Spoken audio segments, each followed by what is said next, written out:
ಭಾಳ ಸ್ಪಷ್ಟವಾಗಿ ನಾನು ಹೇಳೋದು, ಶಾಂತಿಪ್ರಿಯ ನಾಗರಿಕರಿಂದ ಊರಾಗುತ್ತೆ ಹೊರತು ಶಾಂತಿ ಭಂಗ ಮಾಡುವಂಥ ಕಿಡಿಗೇಡಿಗಳಿಂದ ಅಲ್ಲ. ಭಾಳ ಸ್ಪಷ್ಟವಾಗಿ ನಾನು ಹೇಳಲಿಕ್ಕೆ ಇಷ್ಟಪಡ್ತೇನೆ. ಮತ್ತು ಇದೇನು ಹೊಸ ಟ್ರೆಂಡ್ ಇದೆಲ್ಲ, ಕೇಕು ಚಾಕುದಲ್ಲಿ ಕಟ್ ಮಾಡೋದು, ಚಾಕು ಇಟ್ಕೊಂಡು ರೀಲ್ಸ್ ಮಾಡೋದು. ಸೊ ಅದೆಲ್ಲ ಒಂದು ದಿವಸ 2 ದಿವಸ ಒಂದಷ್ಟು ವ್ಯೂಸ್ ಪಡ್ಕೋಬೋದು. ಫಾಲೋ ಅಪ್ ಆ್ಯಕ್ಷನ್ ಏನಿರುತ್ತೆ ಅನ್ನೋಂಥದ್ದು ಮತ್ತು ಇನ್ನೊಂದು ರೀಲ್ಸ್ ಆಗುತ್ತೆ. ತಾವೆಲ್ಲ ನೋಡಿದ್ದೀರಲ್ಲ, ರಸ್ತೆಯಲ್ಲಿ ಏನೋ ಮಚ್ಚಿಟ್ಕೊಂಡು ಓಡಾಡ್ತಿರ್ತಾನೆ, ಆಮೇಲೆ ಅವನೇ ಪೊಲೀಸ್ ಸ್ಟೇಷನಲ್ಲಿ ಕೂತ್ಕೊಂಡಿರೋವಂಥದ್ದು ಅಥವಾ ಕೋರ್ಟ್ ಮುಂದೆ ಪ್ರೊಡ್ಯೂಸ್ ಮಾಡ್ತಿರೋದು, ಅವನ ಪೊಲೀಸ್ ಹಿಡ್ಕೊಂಡು ಕರ್ಕೊಂಡು ಹೋಗ್ತಿರೋದು, ಅದು ಇನ್ನೊಂದು ರೀಲ್ಸ್ ಆಗುತ್ತೆ. ಸೊ ಅದು ಯಾವುದು ಹುಚ್ಚಾಟಗಳಿಗೆ ಅವಕಾಶ ಬೇಡ.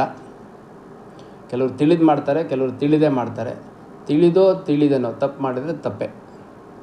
ಸಾಮಾಜಿಕ ಜಾಲತಾಣಗಳ ಮೇಲೆ ನಿಗಾ ವಹಿಸುವಂಥದ್ದು ನಮ್ಮ ಕಾನೂನು ಸುವ್ಯವಸ್ಥೆ ಕಾಪಾಡೋದರ ಒಂದು ಪ್ರಮುಖ ಅಂಗ. ನನಗೆ ಗೊತ್ತಿಲ್ಲ, ಇಲ್ಲೊಂದು ಸಪ್ರೇಟ್ ಸೋಷಿಯಲ್ ಮೀಡಿಯಾ ಮಾನಿಟ್ರಿಂಗ್ ಸೆಲ್ಲೇ ಇರಬೇಕು ಅಂತ ಅಂದ್ಕೋತೀನಿ. ಎಲ್ಲ ಜಿಲ್ಲೆಗಳಲ್ಲೂ ಇತ್ತು. ನಾನು ಮಂಗಳೂರಲ್ಲಿದ್ದಾಗ ಕೂಡ ಅದನ್ನು ಮಾಡ್ತಾಯಿದ್ವಿ. ತಾವು ಹೇಳಿದ್ರಲ್ಲ, ರೀಲ್ಸ್ ಮಾಡಾಕೋದು, ಒಂದು ಪ್ರೊವೊಕೇಟರಿ ಸ್ಪೀಚ್ ಕೊಡೋವಂಥದ್ದು, ಆಮೇಲೆ ಯಾರಿಗೋ ಥ್ರೆಟ್ ಮಾಡೋವಂಥದ್ದು, ಧಮಕಿ ಹಾಕಿರೋ ವಾಯ್ಸ್ ಕಾಲ್ಸ್, ಅದನ್ನೆಲ್ಲದ್ರ ಮೇಲೆ ಅಗತ್ಯ ಮತ್ತು ಪ್ರಪೋರ್ಷನೇಟ್ ಲೀಗಲ್ ಆ್ಯಕ್ಷನ್ನು ಆಗುತ್ತೆ. ಆಮೇಲೆ ಅಪರಾಧ ಕೃತ್ಯ ತಡೆಗೆ ಸರ್ ಅವಳಿ ನಗರದಲ್ಲಿ ಹೆಚ್ಚಿನ ಬೀಟ್ ಬೇಕಂತ ಸಾರ್ವಜನಿಕರ ಒತ್ತಾಯ ಆಗಿದೆ ಸರ್. ಈಗ ನಾನು ಅಷ್ಟೇ ನೋಡ್ತಾ ಇದ್ದೆ, ಸುಮಾರು 80-82 ಏನೋ ಬೀಟ್ ಇದೆ.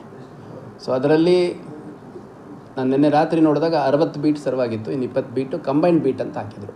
ನಾನು ನಿನ್ನೆ ರಾತ್ರಿ ಕಂಬರಿಪೇಟೆ ಏರಿಯಾದಲ್ಲಿ ರೌಂಡ್ಸ್ ಹೋದಂಥ ಸಂದರ್ಭದಲ್ಲಿ ಅಲ್ಲಿ 5 ಬೀಟ್ ಇದೆ. 5 ಬೀಟಲ್ಲಿ first and second combined beat ಹಾಕಿದ್ದಾರೆ, ಇನ್ನು 3 ಬೀಟ್ ಸಪ್ರೇಟ್ ಹಾಕಿದ್ದಾರೆ. ಸೊ 10 ಜನ ನಮ್ಮ ಸಿಬ್ಬಂದಿಗಳು ರೌಂಡ್ಸಲ್ಲಿ ಇರಬೇಕಿತ್ತು, 8 ಜನ ಇದ್ದರು. ಸೊ ಅದು because of some additional initiatives taken up by the department.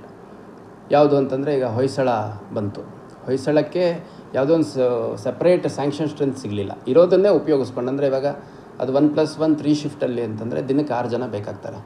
So weekly of ಮತ್ತೇನಾದರೂ ಹೆಲ್ತ್ ಇಶ್ಯೂಸ್ ಇರೋವಂಥದ್ದು ಆ್ಯಾವ್ರೇಜ್ ಒಂದು 8 ಜನ ಇರ್ತಾರೆ.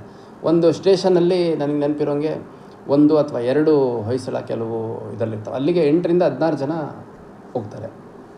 ಸೊ ಅದನ್ನೆಲ್ಲ ಕಂಪ್ಲೀಟ್ ರಿವ್ಯಾಂಪ್ ಮಾಡೋವಂಥ ಅವಶ್ಯಕತೆ ಇದೆ.